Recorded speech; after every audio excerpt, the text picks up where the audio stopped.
বানিয়েছেন, খুব ভালো কথা। আপনারা দেশ শাসন করেন, খুব ভালো কথা। আমরা আপনাদেরকে সহযোগিতা করব, খুব ভালো কথা।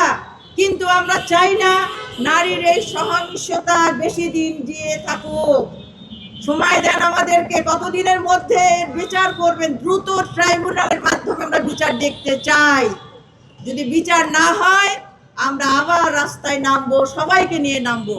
সুতরাং আসুন আমরা সবাই মিলে প্রতিরোধ করি।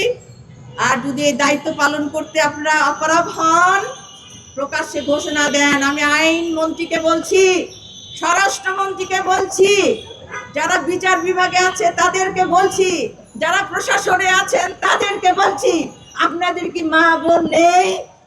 যদি মা বোন থাকতো আপনাদের ঘুম হারাম হয়ে যেত। আজকে আমাদের ছোট্ট ছোট্ট শিশুরা আর্তনাদ করছে। আখিরাতে তারা প্রশ্ন করবে আল্লাহর কাছে, হে আল্লাহ, কেন আমাদেরকে মারা হলো? কি অপরাধ ছিল আমাদের? আমরা কি সেই প্রশ্নের উত্তর দিতে পারবো? পারবো না।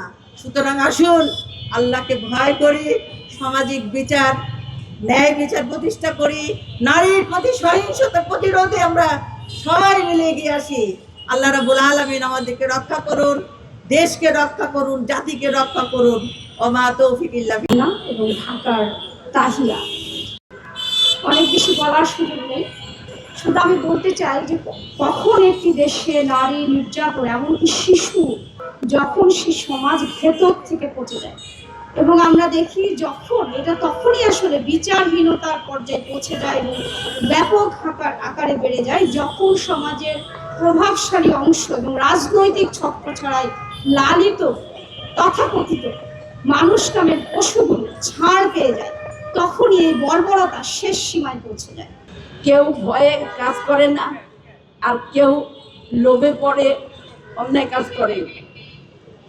এই প্রশাসনিক ব্যবস্থা পরিবর্তন হওয়া দরকার। এখানে আপনারা দেখেন যে এই হত্যাকাণ্ডের জন্য বা ধর্ষণের জন্য বিচার চেয়ে যখন পুলিশের কাছে যাওয়া হয়, তখন পুলিশ এটা নিতে চায় না, মামলা নিতে চায় না। কার ভয়ে? সবচেয়ে বেশি ভয় কাকে করতে হবে বলুন তো? সবচেয়ে বেশি বড় কে? আল্লাহ রাব্বুল আলামিন। যেদিন আল্লাহর সামনে দাঁড়াতে হবে সেদিন তো আপনি এটার মুখোমুখি হবেন। সুতরাং আল্লাহর সামনে দাঁড়ানোকে ভয় করে আপনি নির্ভীকভাবে আপনার দায়িত্ব পালন করুন। জনগণ আপনার পাশে থাকবে। আর না হলে 24-এর বিপ্লব আপনারা দেখেছেন যে কিভাবে সবকিছু তখতে তাও উল্টে দেওয়া হয়েছে। আর সেই জনগণ কিন্তু এখনো আছে।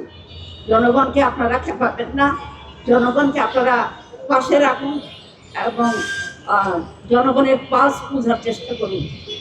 এই জন্য আমি আপনাদেরকে বিনীতভাবে, এই সরকার এবং প্রশাসনের কাছে আমি বিনীতভাবে অনুরোধ করছি, আপনারা এই সমস্ত মানুষগুলোর পাশে দাঁড়ান যারা নির্যাতিত, নিপীড়িত, এবং সঠিক তদন্ত সেটা হোক না আপনার আপনজন। যদি সঠিক তদন্তের মাধ্যমে যদি দোষী সাব্যস্ত হয় তাহলে অবশ্যই তার বিচার করতে হবে, এবং বিচারের মুখোমুখি হলে সঠিক বিচার যদি করা হয় তাহলে অবশ্যই বাকি সব মানুষ নিরাপত্তা পাবে।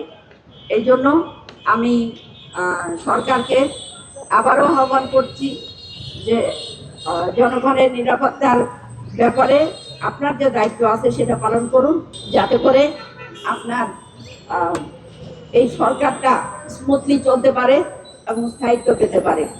আল্লাহ আমাদের সহায় হন। আসসালামু আলাইকুম ওয়া রাহমাতুল্লাহ।